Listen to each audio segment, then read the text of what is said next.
로마서에 나타난 복음의 결과라는 제목으로 같이 말씀 나누도록 하겠습니다. 2014년도에 방영된 미생이라고 하는 드라마가 있습니다. 주인공은 장그래라고 하는 청년인데요. 고졸 검정고시로 아무런 스펙 없이 낙하산으로 대기업에 취직을 하게 됩니다. 이러한 장그래와 함께 일하게 된 오상식 과장이라고 하는 사람이 있는데, 이 장그래가 낙하산으로 취직했다는 사실을 굉장히 못마땅하게 생각합니다. 그래서 장그래가 나름대로 열심히 해보려고 하는데 눈길조차 제대로 주지 않습니다. 오상식 과장은 장그래에게 이렇게 이야기를 합니다. 기회에도 자격이 있는 거다. 여기 있는 사람들이 이 빌딩 로비 하나 밟기 위해서 얼마나 많은 계단을 오르락내리락 했는지 알아. 여기서 버티기 위해서 또 얼마나 많은 땀과 눈물과 좌절을 뿌렸는지 알아. 기본도 안 된 놈이 백 하나 믿고 낙하산으로 취직하는 세상, 나는 아직 그런 세상 지지하지 않아 라고 오상식 과장이 장그래에게 이야기를 합니다. 오상식 과장은 기회에도 자격이 있다라고 하는 것입니다. 열심을 다하고 노력하고 자격을 갖춘 사람이 좋은 기회를 가지는 것이 마땅하고 당연한 것이지, 기본도 안 된 사람이 아무런 노력 없이 낙하산으로 취직하는 것은 너무나도 부당하다라고 하는 것입니다. 아마 많은 분들이 여기에 대해서 동의를 할 것이라고 생각을 합니다. 이것은 구약 성경에서도 마찬가지입니다. 구약 성경에서 하나님은 의인에게 상을 주시고 악인에게 벌을 주시는 분이십니다. 다시 말해서 하나님은 상을 받을 만한 자에게 상을 주시고 벌을 받아야 하는 사람에게 벌을 주신다는 것입니다. 물론 의인에게 고난을 허락하실 때도 있고 악인에게 내려야 하는 벌을 잠시 미루실 때도 있지만, 그럼에도 여전히 하나님은 의인에게 상을 주시는 분이고 악인에게 벌을 주시는 분이시지, 의인에게 벌을 주시고 악인에게 상을 주시는 분은 아니다라고 하는 것입니다. 그렇지만 놀랍게도 바울은 일반적인 구약의 믿음이나 사회적인 통념과는 정반대로 이야기를 합니다. 로마서 3장 23절과 24절을 함께 읽도록 하겠습니다. 시작. 모든 사람이 죄를 범하였음에 하나님의 영광에 이르지 못하더니 그리스도 예수 안에 있는 성령으로 말미암아 하나님의 은혜로 값없이 의롭다 하심을 얻은 자 되었느니라. 로마서 3장 23절부터 24절은 로마서 1장부터 3장에 긴 분량을 요약하면서 바울이 말하고자 하는 복음의 핵심을 이야기합니다. 그것이 무엇이냐면, 모든 사람이 죄를 범하였는데 하나님의 은혜로 값없이 의롭다 하심을 얻었다라고 하는 것입니다. 이러한 하나님의 행동을 바클레이라고 하는 학자는 이렇게 설명을 합니다. 그리스도 안에서 하나님의 행위는 의인의 정당성을 입증하거나 의인에게 상을 베푸는 행위가 아니라 죄인들을 정당화시키는 하나님의 행위다. 한마디로 하나님의 행위는 죄인을 구원하시는 하나님이라고 하는 겁니다. 아무런 자격이 없는 자에게 하나님의 값진 구원을 베푸셨다라는 것입니다. 이것은 바울 당시의 사람들에게 너무나 어색하고 불편하고 거리끼고 거북스러운 것이었습니다. 왜냐하면 아무런 노력을 하지 않고 자격이 없는 사람이 낙하산으로 취직한 것도 부당한 일이라면, 단순히 자격이 없는 정도가 아니라 절대로 받아서는 안 되는 죄인에게 너무나 값진 구원을 주신 것은 훨씬 더 부당한 일이기 때문입니다. 죄인에게 구원을 베푸셨다라고 하는 것은 죄인에게 구원이라는 너무나 값진 것을 주셨다 라는 이야기인데, 우리가 살펴봤다시피 보통적인 구약의 믿음은 하나님은 의인에게 상을 베푸시는 분이시고 악인에게 벌을 주시는 분이시지, 악인에게 상을 주시는, 너무나 값진 구원을 베푸시는 분은 아니라고 생각을 했기 때문에 바울 당시의 사람들은 이것을 불편하게 생각을 한 것입니다. 그래서 사람들은 바울에게 이렇게 반박을 했습니다. 로마서 6장 1절을 보면 그런즉 우리가 무슨 말을 하리요? 은혜를 더하게 하려고 죄에 거하겠느냐? 라고 합니다. 이 부분은 디아트리베라고 해서 바울이 하는 말이 아니라 바울의 말에 반대하는 사람들이 하는 이야기입니다. 그래서 사람들이 바울에게 어떻게 반박을 하냐면 은혜를 더하게 하려고 죄에 거하겠느냐. 다시 말해서 하나님께서 의인이 아니라 죄인을 구원하신다면 우리는 죄인이 되고자 노력해야 하는 것입니까? 라고 물어보는 것입니다. 이렇게 사람들이 바울의 이야기에 반박을 하는 것은 바울이 단순히 어떤 미워서 감정적으로 싫어서 이렇게 비판을 하는 것이 아니라 죄인을 구원하신다라고 하는 바울의 이야기가 하나님을 부당한 분으로 만드는 것처럼 보였기 때문입니다. 의인에게 상을 주셔야지 죄인에게 어떻게 값진 구원을 주시는, 어떻게 죄인에게 상을 주시는 하나님이라고 하는 것이 너무 말이 안 된다라고 하는 것이죠. 여기에 대해서 여러분들은 어떻게 생각을 하십니까? 만약 누군가가 하나님께서 절대 받아서는 안 되는 죄인에게 구원을 주시는 것은 아무런 자격 없이 낙하산으로 취직하는 것보다 더 부당한 일이라고 한다면 무엇이라고 대답을 하겠습니까? 바울의 대답은 무엇이냐면 복음은 단순히 죄인을 정당화하고 구원하는 정도에서 그치는 것이 아니라 죄인이었던 사람을 실제로 의인으로 바꾸는 힘이 있다라고 하는 것입니다. 다시 말해서 복음은 구원을 받기에 아무런 자격이 없는 자에게 주어지는 것은 사실이지만 자격이 없는 자를 자격이 충분한 사람으로 만드는 힘이 있다라고 하는 것입니다. 이것이 로마서에서 말하는 복음의 결과 중에 하나인데요. 오늘은 서론이 길었지만 이 로마서에서 나타나는 복음의 결과를 세 가지로 함께 나누도록 하겠습니다. 첫 번째는 죽어가는 몸에 부활의 생명이 주어졌다라는 것입니다. 로마서 6장 4절을 함께 읽도록 하겠습니다. 시작. 그러므로 우리가 그의 죽으심과 합하여 세례를 받음으로 그와 함께 장사되었나니 이는 아버지의 영광으로 말미암아 그리스도를 죽은 자 가운데서 살리심과 같이 우리로 또한 새 생명 가운데서 행하게 하려 함이라. 살아있는 사람이라면 누구나 예외가 없이 죽음을 맞이하기 때문에 모든 살아있는 사람들은 어떤 의미에서 죽어가고 있는 상태라고 할 수가 있습니다. 그래서 바울은 우리가 읽진 않았지만 6장 12절을 보면 너희의 죽을 몸이라고 표현을 합니다. 살아있지만 동시에 죽어가는 몸이다 라고 표현을 하는 것이죠. 누구나 죽어가고 있고 언젠간 죽는다는 사실이 우리에게 씁쓸함으로 다가오지만 바울은 그리스도인들에게는 죽어가는 몸 안에 부활의 생명이 주어졌다라고 이야기를 합니다. 4절에서 바울이 이야기하는 것을 따르면 그리스도인들은 세례를 받음으로써 그리스도와 함께 죽게 됩니다. 그리고 그리스도와 함께 죽는 것의 목적은 새 생명 가운데에서 행하게 하려 한다라고 하는 것이죠.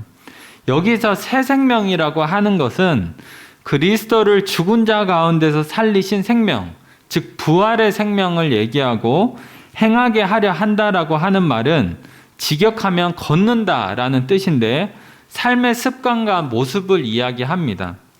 만약에 누군가 바른 길로 걸어간다라는 말을 한다면 바르게 걷는다는 뜻이 아니라 바르게 살아간다, 바른 삶을 가지고 있다라는 뜻인 것처럼 행하게 하려 한다, 걷는다라는 뜻은 새 생명 가운데에서 새로운 모습으로 살아가게 한다라고 하는 뜻입니다. 정리를 하면 바울은 죽어가는 몸에 부활의 생명, 그리스도를 다시 일으킨 부활의 생명이 주어지기 때문에 그 힘으로 새로운 삶의 습관, 삶의 모습으로 살아갈 수 있다라고 이야기를 하는 것입니다. 이렇게 이야기를 한번 해보겠습니다. 미사일을 보면 언제나 그 안에 폭탄이 있고 폭탄을 둘러싼 단단한 껍데기 같은 것이 있습니다. 그런데 미사일 안에 있는 폭탄의 힘은 그것을 둘러싸고 있는 껍데기의 힘보다 강하기 때문에 폭탄이 터지게 되면 밖에 있는 껍데기는 처음의 모양을 유지하지 못하고 찌그러지거나 파편으로서 날아가 버리고 맙니다. 한마디로 폭탄이 터지는 순간 그것을 둘러싸고 있는 것은 모양을 잃게 되고 마는 것이죠. 한마디로 마찬가지로 바울은 그리스도를 다시 일으킨 부활의 생명이 죽어가는 몸에 주어지게 되면 부활의 생명이 가진 힘이 너무나 강하기 때문에 죽어가는 몸은 원래 살아가던 모습 그대로 살아갈 수가 없고 변형이 된다라고 하는 것입니다. 이것이 4절에서 새 생명 가운데에서 행하게 하려 한다라고 하는 것의 의미라고 할 수 있겠습니다. 두 번째는 죄에 대하여 죽었다라는 것입니다. 로마서 6장 6절을 같이 한번 읽도록 하겠습니다. 시작. 우리가 알거니와 우리의 옛사람이 죄의 몸이 죽어 다시는 우리가 죄에게 종노릇하지 아니하려 함이니, 바울은 우리의 옛사람이 예수와 함께 십자가에 못 박혀 죽었기 때문에 죄의 몸이 죽어서 더 이상 죄에게 종노릇을 하지 않는다라고 합니다. 이 말을 뒤집어서 이해를 하면 예수와 함께 십자가에 못 박히기 전에는 죄에게 종노릇을 했다라는 의미입니다. 다시 말해서 죄가 시키는 대로 하면서 사는 노예였다라고 하는 것이죠. 이것은 바울이 다양한 언어로 표현을 하는데 로마서 5장에서는 죄가 왕노릇을 한다라고 표현하기도 하고, 우리가 읽은 부분에서는 죄가 종노릇을 한다라고 표현을 하기도 합니다. 그리고 로마서 1장부터 3장을 보면 죄는 단순히 한 개인을 노예로 부리는 것에서 그치는 것이 아니라 하나님께서 선택하신 민족도 무너뜨려 버린다. 그리고 로마서 7장을 보면 하나님의 거룩한 계명까지도 좌절시켜 버리는 그런 강력한 것이 죄라고 로마서에서는 설명이 됩니다. 단순히 어떤 법을 어기는 것이 아니라 사람에게 영향력을 행사하고 노예로 부리고 하나님의 일을 방해하는 강력한 영향력, 이것을 죄라고 표현을 하는데, 바울은 그리스도와 함께 우리가 십자가에 못 박혔기 때문에 그 영향력에서 벗어날 수 있게 되었다라는 것입니다. 그래서 우리가 복음의 결과에 따라서 하나님을 온전하게 섬길 수 있다라는 것으로 얘기를 이어갑니다. 그 세 번째는 하나님을 온전하게 섬길 수 있게 되었다인데요. 6장 16절부터 18절까지 한번 같이 읽도록 하겠습니다. 시작. 너희 자신을 종으로 내주어 누구에게 순종하든지 그 순종함을 받은 자의 종이 되는 줄을 너희가 알지 못하느냐. 하나님께 감사하리로다. 너희가 본래 죄의 종이더니 너희에게 전하여 준 바 교훈의 본을 마음으로 순종하여 죄로부터 해방되어 의에게 종이 되었느니라. 여기에서 종은 노예라는 뜻이고, 순종이라고 번역된 히파코에라는 단어는 실제로 복종이라는 뜻을 가지고 있습니다. 그래서 여기에서 사용된 순종은 복종이라는 말로 읽는 것이 적절합니다. 그래서 16절부터 18절의 핵심은 우리가 죄의 노예가 아니라 죄로부터 해방되었기 때문에 의의 노예가 되어서 하나님께 복종할 수 있게 되었다. 죄의 영향력 안에 있을 때는 그것이 가능하지가 않았는데 십자가에서 함께 죄에 대해서 죽었기 때문에 이제는 거기에서 벗어나서 하나님의 노예로 살아갈 수 있는, 복종할 수 있는 상태가 되었다라는 것입니다. 여기에서 왜 복종이 아니라 순종이라는 단어로 번역을 했을까요? 제가 생각하기에는 오늘날의 사람들에게 복종이라는 단어는 굉장히 강압적인 어감을 주기 때문입니다.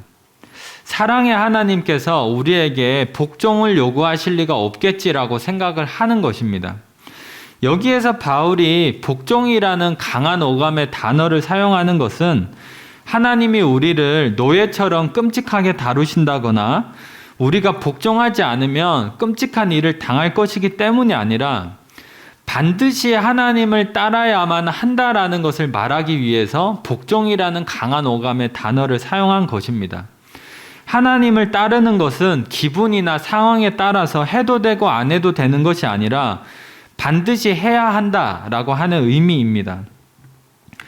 이렇게 설명을 해보도록 하겠습니다.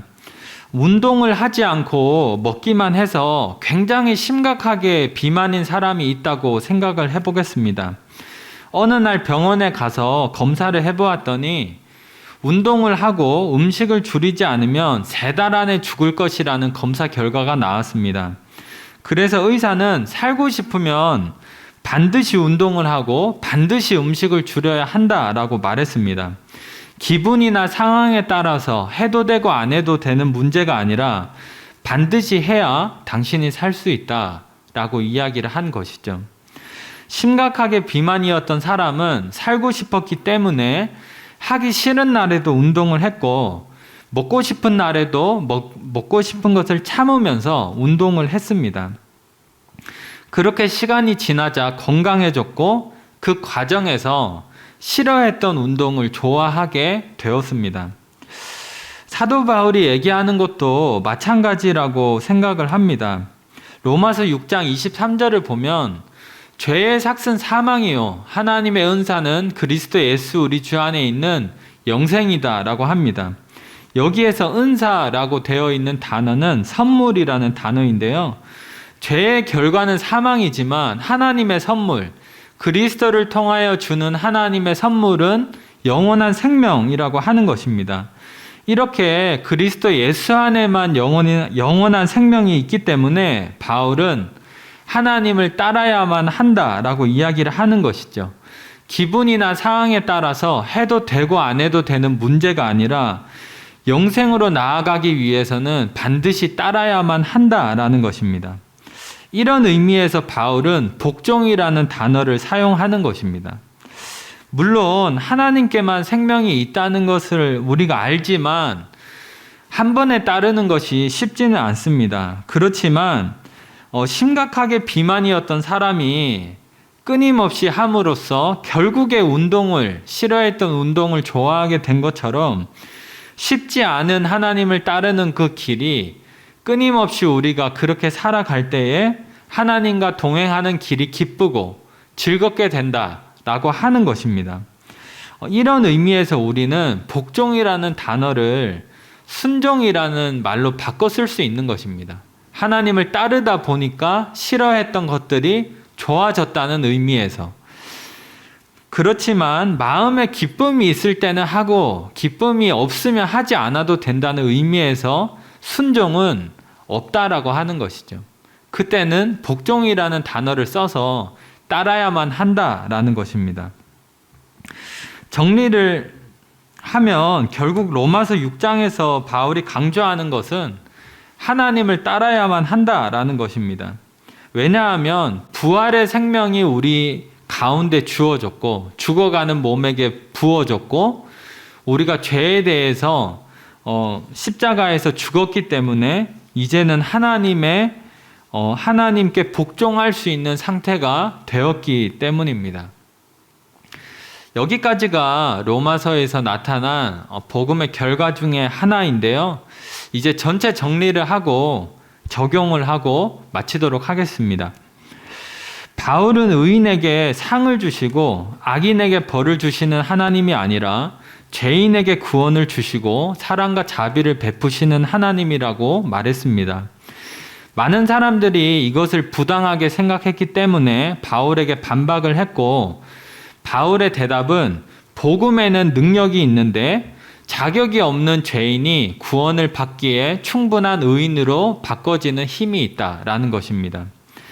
이것을 조금 더 구체적으로 표현하면 우리가 그리스도의 십자가에서 죄에 대하여 죽고 세례를 받음으로 부활의 생명이 죽어가는 몸에게 주어졌기 때문에 하나님께 복종할 수 있는 상태가 되었다는 것입니다. 그렇기 때문에 자격이 없던 죄인이 그 모습 그대로 머무르는 것이 아니라 복음의 능력으로 거룩함에 이르고 구원을 받기에 적합하고 하나님의 사랑을 받기에 적합한 충분한 사람이 된다라는 것입니다. 이제 3가지 질문을 던지고 적용을 해보도록 하겠습니다.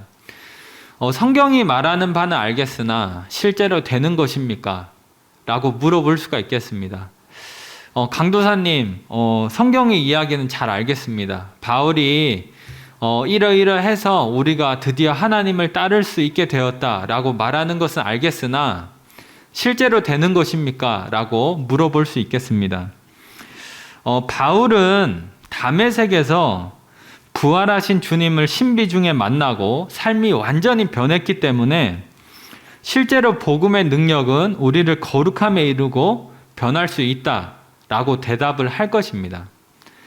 그렇지만 동시에 수년간의 목회의 경험을 통해서 한 번에 변하는 사람도 있지만 누군가는 오랜 시간에 걸쳐서 거룩함에 이르고 변한다는 것 역시 바울이 이야기를 해줄 겁니다.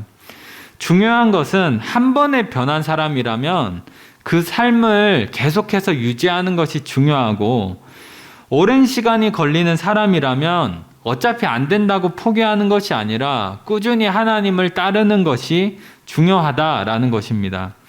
한 번에 변하든지 오랜 시간에 걸쳐서 변하든지 바울의 대답은 복음의 결과로서 우리는 분명히 변할 수 있다라는 것입니다. 그래도 이렇게 물어볼 수 있을 것입니다. 죽기 전까지 안 변하는 사람들도 있지 않습니까? 라고 물어본다면 고린도전서 15장 51절을 같이 한번 읽도록 하겠습니다. 고린도전서 15장 51절입니다. 시작. 보라, 내가 너희에게 비밀을 말하노니 우리가 다 잠잘 것이 아니요 마지막 나팔에 순식간에 홀연히 다 변화되리니. 여기에서 홀연히라고 하는 단어는 아트모스라는 단어인데요, 눈이 한번 깜빡거리는 찰나의 순간을 이야기합니다. 바울의 대답은 그리스도의 재림이 마지막 나팔과 함께 한순간에 이루어질 것인데, 그때 눈 한번 깜빡이는 찰나의 순간에 우리가 변하게 된다라고 하는 것입니다. 어떤 과정으로 어떤 모양으로 바뀌는지 알 수는 없지만 우리가 예수 그리스도를 믿고 하나님을 따라가는 과정 중에 있다면 우리가 생각하는 것만큼 완벽하진 않더라도 마지막 순간에 눈 한번 깜빡거리는 찰나의 순간에 홀연히 변해서 구원을 받기에 적합한 모습으로 변한다라는 것입니다. 핵심은 변할 수 있다라는 것이 바울의 대답이라고 생각을 합니다.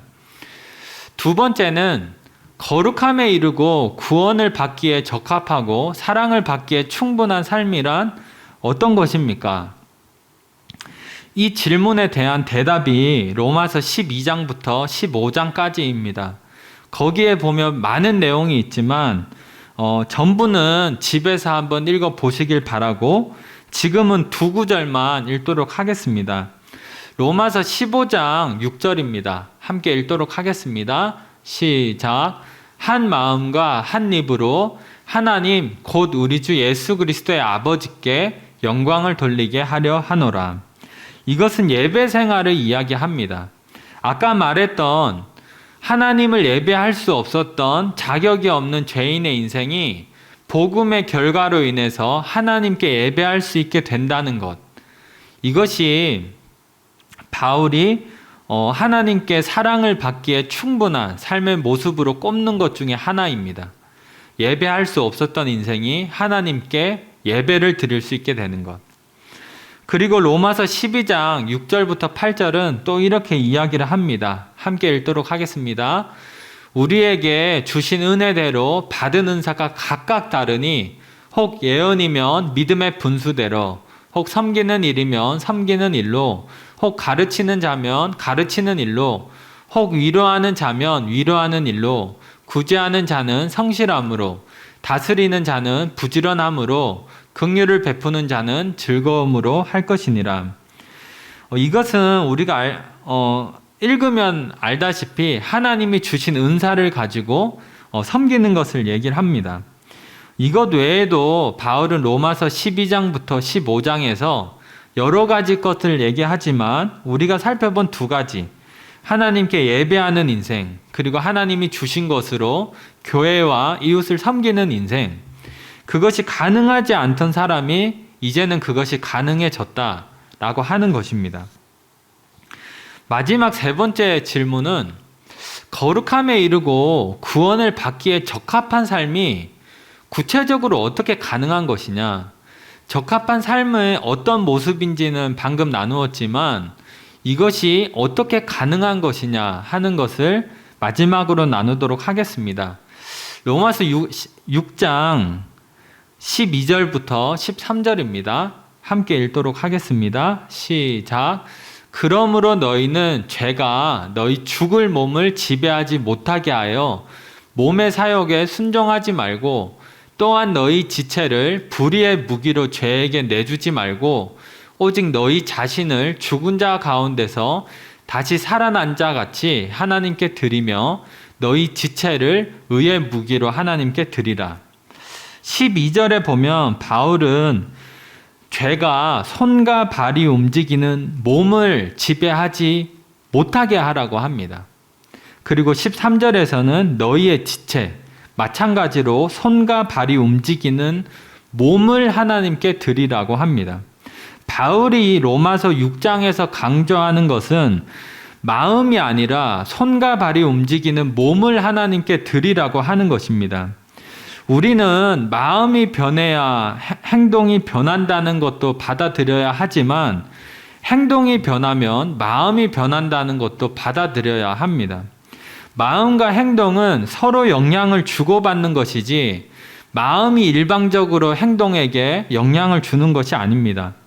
예를 들어서 우리는 몸이 멀어지면 마음도 멀어진다라고 합니다. 왜냐하면 몸이 마음에 영향을 주기 때문이죠. 그렇지만 몸이 멀어진다고 꼭 마음이 멀어지는 것도 아닙니다. 왜냐하면 마음도 몸에게 영향을 주기 때문이죠. 마음과 몸은 서로에게 영향을 주고받는 것이지 마음이 일방적으로 행동에게 영향을 주는 게 아니라는 것입니다. 우리 중에서 아무도 유교를 공부한 사람은 없겠지만 우리가 매일 누군가에게 고개를 숙여서 인사하고 존댓말을 반복해서 사용하는 순간 우리는 유교 문화의 일부분을 받아들이게 되는 것입니다. 우리 중에서 자본주의를 공부한 사람은 아무도 없겠지만 매일 물건을 사고 파는 행위를 통해서 우리는 자본주의가 어떤 것인지를 배웁니다. 마찬가지로 신앙이 우리의 삶에 영향을 주게 하는 것은 마음을 변하게 하는 것도 있지만 몸의 많은 실천을 통해서도 그것이 가능하다라는 것입니다. 그래서 바울은 마음이 아니라 손과 발이 움직이는 몸을 하나님께 드리라고 이야기를 하는 것입니다.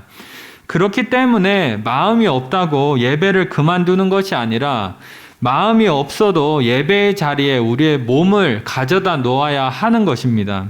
마음이 없다고 기도를 멈추는 것이 아니라 손과 발이 움직이는 우리의 몸을 기도의 자리에 갖다 놓아야 하는 것입니다. 아무리 귀찮더라도 우리의 두 눈으로 성경을 보아야 하고 입으로 소리내어서 찬양을 해야 하고 우리의 손길과 말로써 누군가에게 하나님의 사랑을 전해야 하는 것입니다. 마음이 없어서 하지 못하는 것이 아니라 몸으로 하라는 것입니다. 왜냐하면 행동도 우리의 마음에 영향을 주고 마음도 우리의 영향을 주기 때문이라고 하는 것이죠. 마음이 없기 때문에 안 한다라고 하는 것은 적어도 바울이 이야기하는 바는 아닙니다. 몸으로 하라는 것입니다. 손과 발을 하나님께 드리고 우리의 몸을 의의 무기로 드리라는 것입니다. 그래서 마음이 없어도 우리가 참 이 코로나 시기 때 누가 신앙을 챙겨주겠습니까? 내가 내 신앙을 지켜야 하는데 그때 우리가 어떻게 신앙을 지켜야 하냐면 나의 마음과 상관없이 우리의 몸을 예배의 자리에 갖다 놓는 것입니다. 기도의 자리에 갖다 놓는 것이고 말씀을 눈으로 읽는 것이고 섬김의 자리에 우리의 몸을 갖다 놓는 것입니다. 이러한 반복, 삶에서 우리의 몸을 통한 많은 실천의 실천이 계속해서 반복될 때에 우리의 몸은 하나님께 의의 무기로 바쳐지고 바울이 이야기한 것처럼 예배하지 않던 인생이 예배하게 되고 이웃에게 섬기지 못하던 사람이 섬기게 되는 구원을 받기에 충분한 자격을 갖춘 모습으로 변하게 되는 것입니다. 이제 결론을 맺도록 하겠습니다. 2012년에 개봉한 광해 왕이 된 남자라는 영화가 있는데 역사의 상상력을 더해서 만든 영화입니다. 이 영화는 오늘 설교의 핵심을 저보다도 더 잘 요약한다라는 느낌을 제가 받았습니다. 광해군 8년에 왕위를 둘러싼 권력 다툼과 붕당 정치로 인해서 나라가 혼란스러웠습니다. 심지어 왕을 암살하려고 하는 시도도 있었습니다.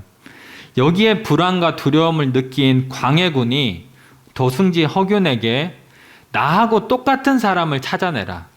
왕을 암살하려고 하는 사람이 있으니까 나하고 똑같은 사람을 찾아내라고 명령을 합니다. 그래서 이 도승지는 하선이라는 이름을 가진 저작거리의 만당꾼, 한마디로 천민광대를 찾아서 오게 됩니다. 근데 어느 날 갑자기 왕이 의식을 잃고 혼수 상태에 빠져버린 거예요. 그래서 도승지 허균은 이 사실이 알려지면 이 나라가 혼란스럽겠다라고 판단해서 이 천민인 하선, 이 광대에게 왕의 역할을 하라고 명령을 하게 됩니다.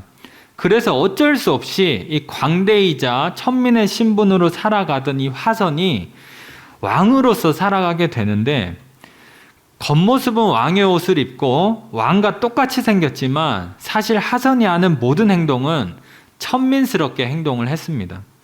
왜냐하면 어느 날 갑자기 바뀐 삶을 살았다고 하지만 하선이 익숙했던 삶은 왕의 삶이 아니라 천민의 삶이었기 때문이죠. 그래서 도승지 허균은 하선에게 왕의 모습을 교육하기 시작합니다. 왕이라면 어떻게 말해야 되는지, 어떻게 눈빛을 봐야 되는지, 어떻게 걸어야 하는지, 음식은 어떻게 먹어야 하는지, 국정회의는 어떻게 운영해야 되는지, 사람들은 어떻게 대해야 하는지, 왕의 모습이 어떤 것인가에 대해서 가르치게 되고 끊임없는 반복과 실천 속에서 왕의 자격이 없는 하선은 왕의 모습을 갖추어 가게 됩니다. 여기에 오늘 설교의 핵심이 있다라고 생각을 합니다. 바울은 자격이 없는 죄인이 하나님의 백성이 되는 구원을 받았다고 설명을 합니다. 그렇기 때문에 이제는 죄인의 행동을 하며 사는 것이 아니라 하나님의 백성다운 행동을 하며 살아야 한다라고 하는 것이죠. 근데 처음에는 하나님의 백성이지만 여전히 익숙한 모습은 죄인의 모습이기 때문에 죄인의 행동을 하면서 살아갈 수도 있습니다. 그렇지만 우리가 복음 안에서 하나님의 백성다운 삶을 살아가면 살아갈수록 하나님의 백성답게 변해가는 것입니다.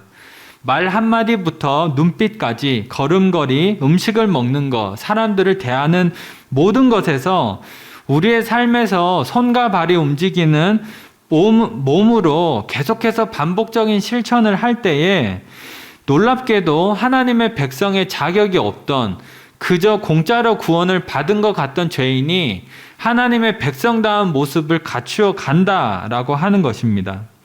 그렇기 때문에 우리는 내 마음이 언제 변할까 그것만을 기다리면서 앉아 있는 것이 아니라 손과 발이 움직이는 몸으로 먼저 실천을 해야 할 것입니다.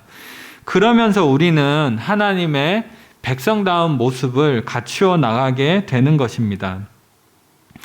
이렇게 아무런 자격이 없는 죄인이 하나님의 백성다운 모습으로 살아갈 수 있게 된다는 것, 그리고 그것이 복음 안에서 가능해졌다는 것이 로마서에서 나타난 복음의 결과라고 할 수가 있겠습니다. 바라기는 우리 모두가 여전히 익숙한 죄인의 삶의 방식으로 살아가는 것이 아니라 무엇이 되었든지 어떤 실천이 되었든지 간에 우리의 손과 발이 움직이는 몸을 하나님 앞에 드림으로써 하나님의 백성답게 살아가는 저와 저희 모두가 되기를 바라겠습니다.